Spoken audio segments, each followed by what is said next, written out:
Enfin, moi, les premières réunions avec Marina Foïs, par exemple, je suis là, mais... Moi, si tu me dis, ah bon, je savais pas qu'il y avait des auteurs là-dessus, c'est bon, j'ai gagné.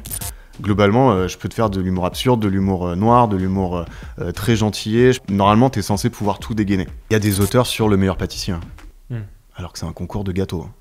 Upster avec Pierre-Paul Audi, c'est parti. Marina Foïs, dans son sérieux, elle va tirer une bastos comme ça. Tu vas pas t'y attendre et tu peux te la manger en pleine tête. Oh,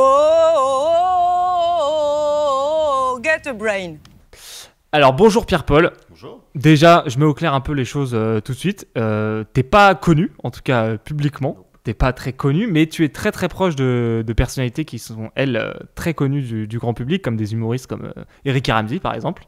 Et si on te reçoit aujourd'hui chez Upster, c'est parce qu'on a envie d'en savoir un peu plus sur ton métier, qui est lui aussi plutôt méconnu du grand public, puisque tu es auteur.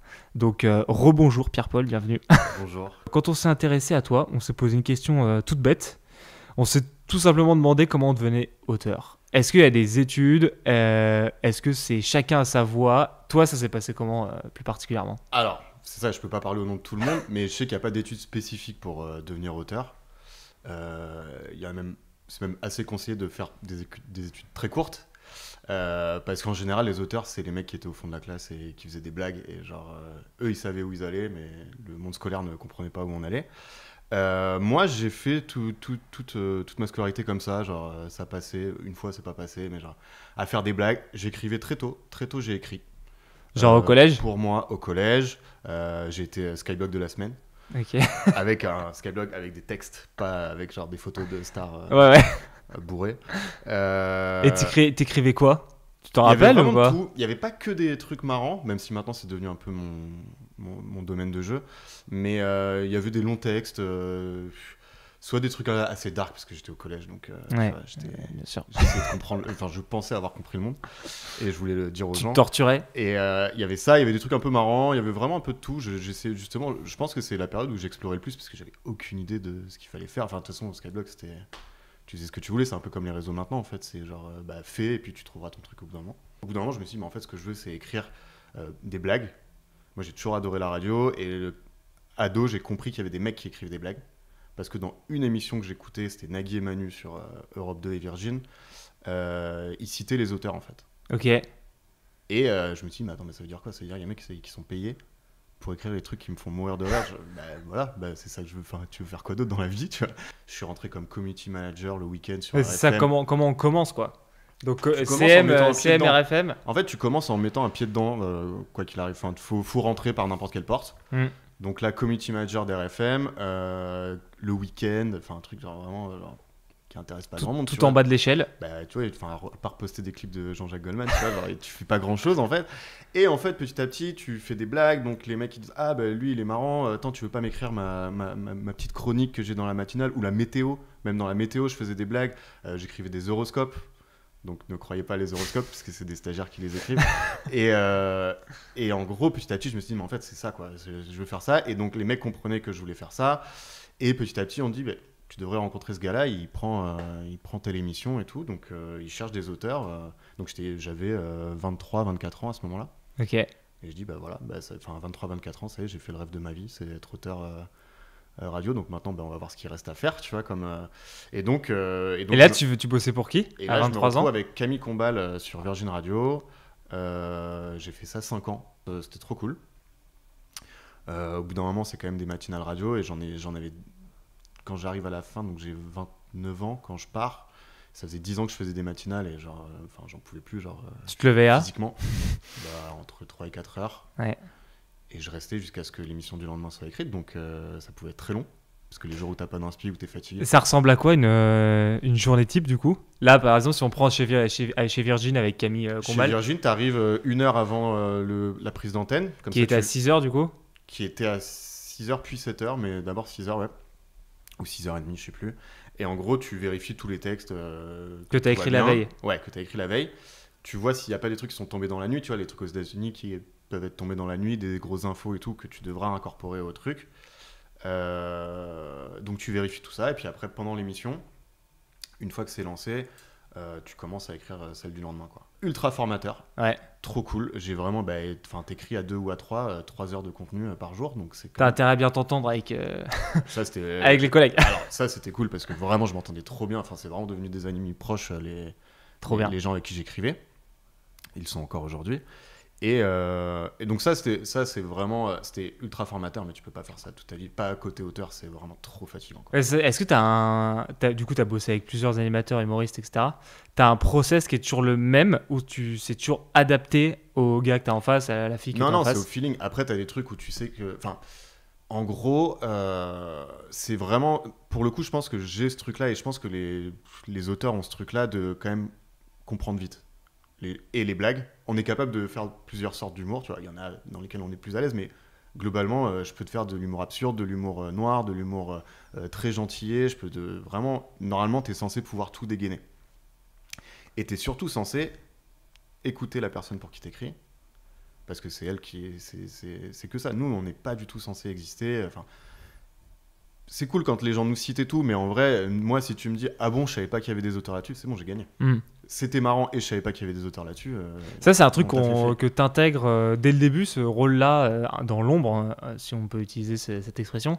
C'est un truc que tous les auteurs, enfin, tout le monde le sait, tout le monde. Les bons auteurs, ouais. Ouais. Les bons auteurs, c'est en fait d'expérience dans tous les gens que j'ai croisés et tout, qui voulaient être auteurs, qui voulaient machin.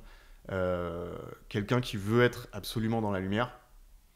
Ça sera pas un bon qu'il auteur. fasse autre chose. Parce qu'en fait, il va vouloir faire son truc à lui, ce qui est trop bien. Fais-le ton truc à toi.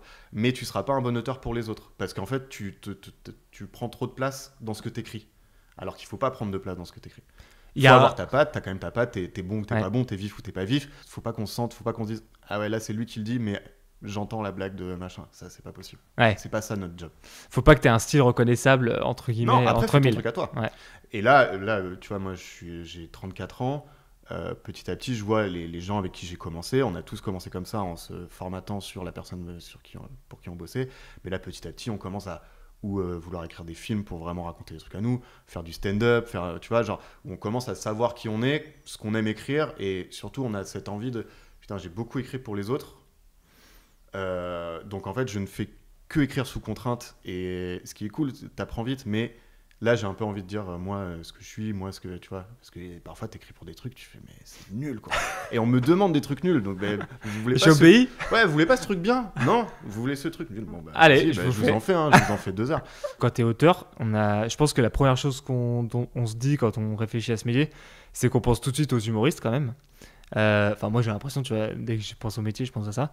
Alors que tu peux écrire pour plein de trucs, pour de la fiction, pour des animateurs, du coup. Tout ce qui est divertissement, il y a des auteurs. Il y a des auteurs sur le meilleur pâtissier. Alors que c'est un concours de gâteaux. Mais ils ont besoin de quelqu'un. Mais ils écrivent quoi là-bas? Des petites blagues, des petits jeux de mots sur le moment, tu vois, au moment du tournage. Fais-nous une blague sur les flancs, tu vois. Bon, ok, vas-y, je vais en écrire 10 et puis t'en choisis une. Et en fait, c'est ça le métier d'auteur.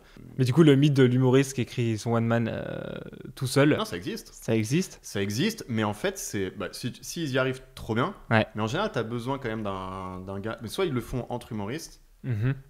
Soit ils prennent effectivement un mec qui juste écrit et tout, et en fait dans l'humour, le fait d'avoir quand même un ping-pong de, tu sais, tu lances une idée, t'es pas sûr, c'est hyper important. Tu vas trouver le biais qui est machin et tu vas rajouter et ça fait des trucs marrants. En humour, franchement, ça marche bien d'écrire à plusieurs. Ok.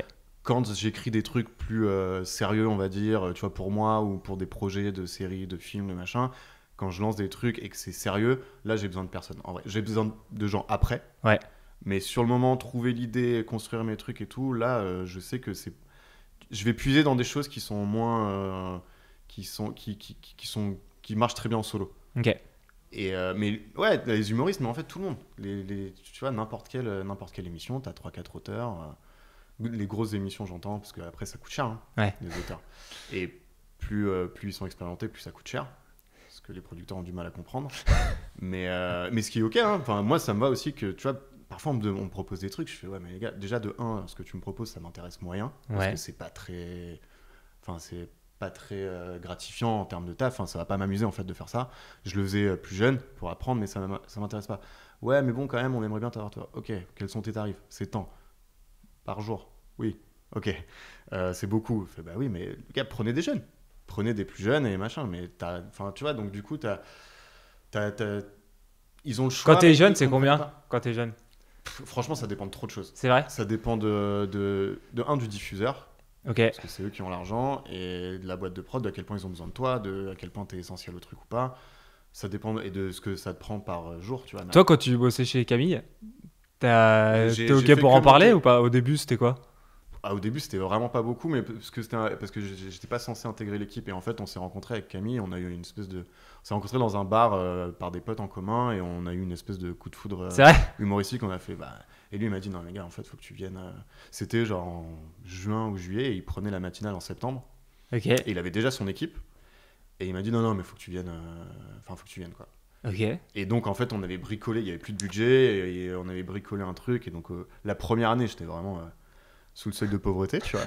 Non, mais graduellement, en 5 ans, ça a monté à des tarifs hyper cool. Genre, j'étais, je pense, en brut, je devais être autour de 4000, un truc comme ça. Parce que c'est des contrats aussi où il y a peu de charges Ok. pour eux. Donc, en fait, ils peuvent te payer plus, tu vois. Ok. Tu cotises peu pour ta retraite, mais bon, moi, l'idée de la retraite...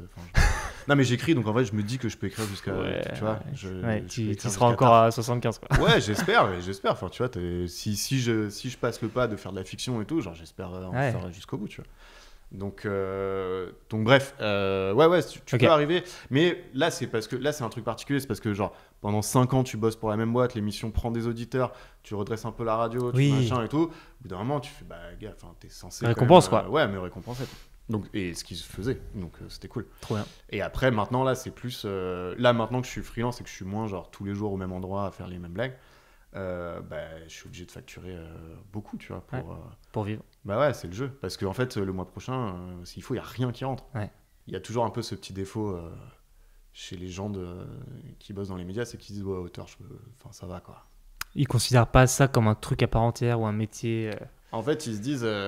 On sait écrire aussi, quoi. Ouais, on pourrait le faire, mais bon, on n'a pas Flemme, le temps. pas le donc, machin. Non, c'est pas que t'as pas le temps. Mm. Je t'encourage à ne pas prendre d'auteur une fois sur tes émissions, et puis.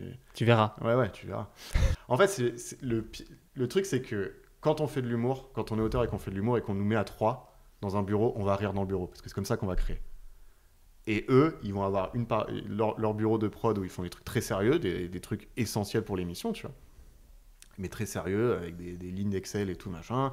Et ah mince, ce gars-là nous lâche, faut qu'on truc. Tu vois, eux, ils sont débordés toute la journée, c'est vrai. Et ils sont dans un stress de ouf. Bien sûr. Nous, Surtout notre en boulot- quotidienne. Nous, notre boulot, c'est de pas être stressé et de rire. Et donc on vous voit, on vous entend. Et en fait, ils ont la paroi où ils nous entendent nous esclaffer. J'ai Et déjà je vu comprends ça, que ça les. ouais. Tu vois. Ça les titille. Ouais, ça les T'es- tend un peu. Ils Je fais, passent leur putain, journée à se marrer, en attends, fait. On les paye pour ça, là. Bah ouais, mais en fait, c'est comme ça que ça se passe, quoi. Ouais. Toi, j'imagine que tu as une veille quand même assez développée sur ce qui se passe ailleurs en France et aussi dans d'autres pays. Est-ce que tu as des programmes qui t'ont inspiré beaucoup plus que d'autres? Est-ce que tu es beaucoup tourné États-Unis ou plutôt Angleterre ou, comment ça se passe, toi, ta veille Parce que j'imagine que c'est comme ça aussi qu'on trouve des vannes. De toute façon, la veille, elle se fait entre auteurs en se disant t'as pas vu ça? Putain, regarde ça, c'est vraiment marrant. Des trucs de niche un peu ou de Ouais, parfois soit de niche, des... soit tu passes à côté. Parfois, mais même, tu vois, aux États-Unis, t'as le SNL, où c'est vraiment un sketch show. Et t'as des années qui sont meilleures que les autres et des émissions qui sont meilleures que les autres. Mais quand 50 ans cette année. Voilà, 50 ans cette année, c'est vraiment impressionnant. Après, t'as des trucs genre. Je sais pas si t'as vu Kunk on Earth sur Netflix. C'est Non, un truc de la BBC Ok, où c'est un faux documentaire sur le monde, sur l'histoire du monde. ok. Donc ils partent de Préhistoire. Ouais, c'est une meuf qui présente ça, qui est hilarante, qu'elle est débile de ouf. Enfin, c'est le personnage, tu vois, débile de ouf, mais elle le fait trop bien. Elle s'en fout, en fait, ça la fait chier. Tu sais, ça l'ennuie. Tout ce qu'elle raconte, ça l'ennuie. Et en fait, ils font des interviews avec des mecs de Harvard et tout, genre des spécialistes de telle période. Et elle pose des questions genre ultra débiles. Et eux, ils lui répondent comme à une enfant, en fait. Ok. What was the Soviet Union? Do we know if China has a roof? Tu sais, ils sont genre d'abord choqués par la question, et il faut quand même répondre. Non. Et bon, bref, ça, c'est un des derniers trucs où on m'a dit, genre, regarde ça. Et donc voilà, t'as des Donc trucs ça comme peut venir de partout quand même. Ça peut venir de partout. En général, c'est des potes qui te disent putain, t'as pas vu ça, ça peut te plaire et c'est vraiment marrant. Et après, tu regardes de toute façon par les réseaux, machin, t'es abonné de toute façon aux gens qui te font rire. Mais en ce moment, c'est vachement le stand-up en fait qui domine parce que c'est de la blague pure. Donc ça plaît aux auteurs quand même là il y a pas de triche, quoi. T'es marrant, t'es pas marrant, quoi. T'as pas une super production, donc ils ont pu faire ça, donc c'est marrant. C'est vraiment de la vanne pure. Et donc Toi et le public. Ouais, toi et public, et du coup, t'en suis beaucoup et tu fais ah, ouais, c'est fort quand même. Aujourd'hui, tu bosses entre autres pour une des émissions les plus populaires du moment, diffusée sur Amazon, LOL qui ressort. J'ai bossé pour eux. T'as bossé pour eux. J'ai bossé pour eux. On va pas te demander les secrets de fabrication, mais juste comment tu t'es retrouvé dans cette équipe. Est-ce que tu t'en rappelles T'as bossé sur quelle saison? J'ai bossé sur la saison spéciale Halloween. Où D'accord. ils faisaient revenir les mecs de la saison 1 et 2 et la saison avec Marina Foïs, Commander, Ok. Douane.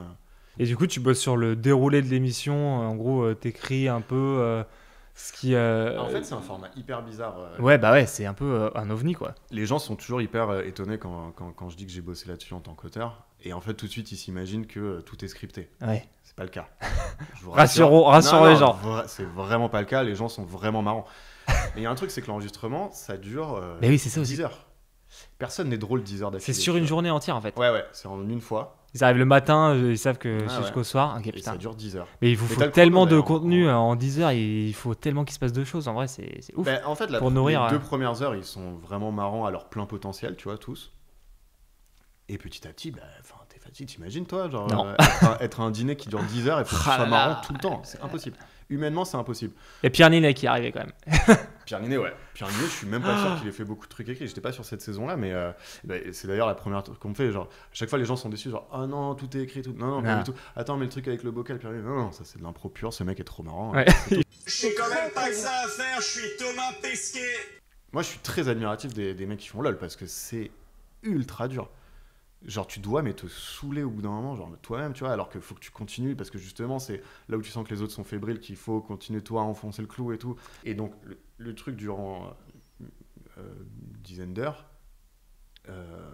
et comme c'est une grosse machine, que ça coûte beaucoup d'argent, ils peuvent pas se permettre que ce soit nul en fait. Et parce qu'il y aura que ces 10 heures-là, ils peuvent pas dire bon, ok, c'était pas ouf, on en refait une demain, tu vois, c'est mort. Marina Foïs, tu la bloques pas 3 jours pour un truc. Et donc, il faut. En fait, nous, on écrit vachement de trucs qui sont en backup, mais qui sont pas utilisés. Quasiment pas. T'as des trucs où on les aide. Tu vois, typiquement, t'as les cartes Joker. Tu vois, là, pour le coup, c'est des trucs vraiment. C'est des sketchs. Donc là, on peut aider et tout. Mais globalement, c'est beaucoup d'impro. C'est vraiment beaucoup d'impro. Et ils invitent des gens drôles pour ça. Donc, c'est pas du tout un truc scripté. Et vous bossez quand même pas mal en amont, quand même. On bosse que en amont. Ouais, pour proposer, Une fois pour sur préparer place, le truc. Ouais. Nous, on regarde quoi. Ouais.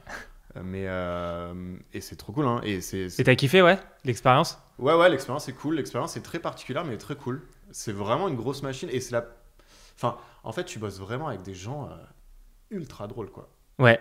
Et du coup, enfin, moi, les premières réunions avec Marina Foïs, par exemple, je suis là, mais enfin, elle fait partie des gens qui m'ont fait dire, ok, je veux faire ça. Et tu te retrouves à devoir la convaincre que t'es drôle, et t'y arrives. Et du coup, ça bosse ensemble et tout, c'est trop cool. Et elle a été trop sympa, elle était hyper bosseuse et tout. Enfin, tous, hein, Jean-Pascal Zadi aussi, hyper bosseur, hyper demandeur, hyper. Lui, t'avais l'impression que c'était un auteur avec nous en fait. Il faisait des réunions, il se mettait des dans votre brainstorms, truc. Ah ouais, c'est trop marrant, vas-y, on fait ça et tout. Machin. C'est trop cool. Franchement, c'était trop cool. Et c'était cool de voir une grosse machine comme ça. Et surtout, c'était peut-être la première fois où j'avais pas besoin d'expliquer aux gens ce que c'était. Tu vois, genre, tu bosses sur quoi en ce moment? LOL, ok, tout le monde voit. Mais c'est fou, hein. Ouais, en vrai, le succès de dingue. Ouais, mais c'est une émission qui est marrante. Hein. Franchement, c'est une émission que je regardais avant de bosser dessus, tu vois, ce qui est rare. Moi, je regarde très peu. En vrai de vrai, c'est con, mais je regarde assez peu la télé. Tu regardes les trucs que t'as écrits? Ouais, je regarde quand même, parce que le montage, ça m'intéresse. Moi, je sais ce qui s'est passé sur le tournage, je sais pas ce qui va être gardé, ce qui machin et tout. Et parfois, typiquement LOL, t'as 10 000 caméras, même quand t'es là pour le tournage, toi tu vas en regarder une, mais en fait le truc marrant il se passait là, toi tu l'as raté au tournage, et donc au montage, ah ouais, ça je l'ai pas vu, c'est trop marrant. Donc ouais, non, c'était vraiment cool.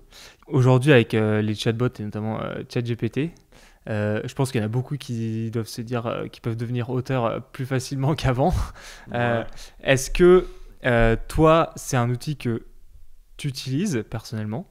Est-ce que tu connais des gens qui en utilisent? Et est-ce que tu trouves qu'il y a moyen d'écrire différemment avec, en tout cas pour ta profession en particulier? Alors, c'est quoi ton œil là-dessus? On en parle beaucoup. Ouais, c'est vrai. Ouais. Moi, j'utilise pas, ou très peu. Mais quand j'utilise, c'est un peu décevant. C'est encore un peu décevant. En fait, on fait de l'humour, donc déjà, l'humour étant un truc subjectif, ChatGPT, il a pas encore ça. ChatGPT ne peut pas être marrant. Et je pense qu'il ne peut pas être marrant comme il ne peut pas être touchant si tu fais un truc pas marrant, mais je pense qu'il peut pas accéder à ces trucs-là. Par contre, je connais plein de gens qui l'utilisent comme secrétaire, quoi. Comme secrétaire qui va tu vas lui dire bon attends mais ordonne-moi ça un peu mieux et tout machin. Ça il sait le faire et tout, mais en fait la création pure il y arrive pas. Moi je tente de lui faire des trucs juste qui me font chier, tu vois, de chercher. Tu vois, j'écrivais un truc sur la Normandie par exemple, et je devais faire des blagues sur la Normandie, et je disais il y a plein de villages et de villes qui finissent par ville. Ouais. Tu vois, genre Deauville, machin et tout. Ouais. Et je me suis dit, bon, fais-moi une liste de 25 communes normandes. Il te l'a sorti ou pas? Non. Ah ouais, même pas. Caen, ah oui, Le d'accord. Havre. Il a pas compris la question. Non, il n'y a pas ville dedans. Il fait, ah oui, pardon, il m'en ressort pareil. Merde. Toujours pas. Je fais, bon, bah, vas-y, laisse tomber. Bon, vas-y, je tiens. vais le faire à l'ancienne. Ouais, Bah, Google. Genre, Google Maps, je me mets, bon, il y a ci, il y a ça. Et en fait, les fois où j'ai pensé qui me ferait aller plus vite, mais par contre, parce que je suis nul. Parce que j'ai des potes qui savent très bien prompter. l'utiliser, ouais. Ouais, et je pense qu'il te sort des trucs, mais il te sortira jamais la bonne blague, le machin. Par contre, il peut te lancer des pistes. Tu peux écrire, par exemple, mettons que tu bosses sur une émission qui fait des questions. Les questions doivent être un peu marrantes. Tu vas toi en écrire 5, tu vas le mettre dedans, tu vas dire, sur ce modèle-là, tu m'en sors 50. Ce sera pas ouf, ce qui va sortir, mais il peut y avoir des pistes de, ah ouais, ça, j'avais pas pensé par contre à tourner comme ça et tout, mais bon, enfin, moi, je reste... Oh, t'es ouvert quand même. Ouais, t'attends de voir. j'attends de voir, et s'il faut... mais bon, ce serait un peu... Après, il y a des émissions où, clairement, les producteurs m'utilisaient comme on utilise ChatGPT, quoi. Ouais. Vas-y, écris ça, quoi. Ouais. On veut un truc marrant et tout, un peu subversif. Ok, mais ça? Non. Là, c'est trop. Ok, donc ça? Non. Ça? Oui, voilà. C'est plus marrant. Si, ça va. Ok, ciao. Est-ce que t'as un humoriste, pas forcément en nommant, qui t'a déjà déçu? Ah, qui m'a déçu? Ouais. En vrai, non. En vrai, j'adorerais te dire... Parfois, t'as peur. Parfois, t'as rendez-vous avec quelqu'un. Marina Ou d'autres. Marina, ça aurait été relou qu'avec... Ouais, ça... en fait, j'avais... Ouais. Mais pour qui t'as peur, tu vois? Pour qui t'as peur, tu vois? Ah, les gens que j'aime bien, que j'ai pas encore rencontrés. Attends, laisse-moi 3 minutes, parce qu'il faut quand même que je réfléchisse un peu à ça. Parce que le truc, c'est qu'aussi, j'ai rencontré beaucoup de gens. Ou alors un que t'as fait et avant, t'étais bien Non, en stressé. ce moment, j'aime beaucoup Émeric Lompré. Ce serait relou qu'il soit pas marrant. Enfin, qu'il soit pas sympa. Mais je pense qu'il l'est parce que, pareil...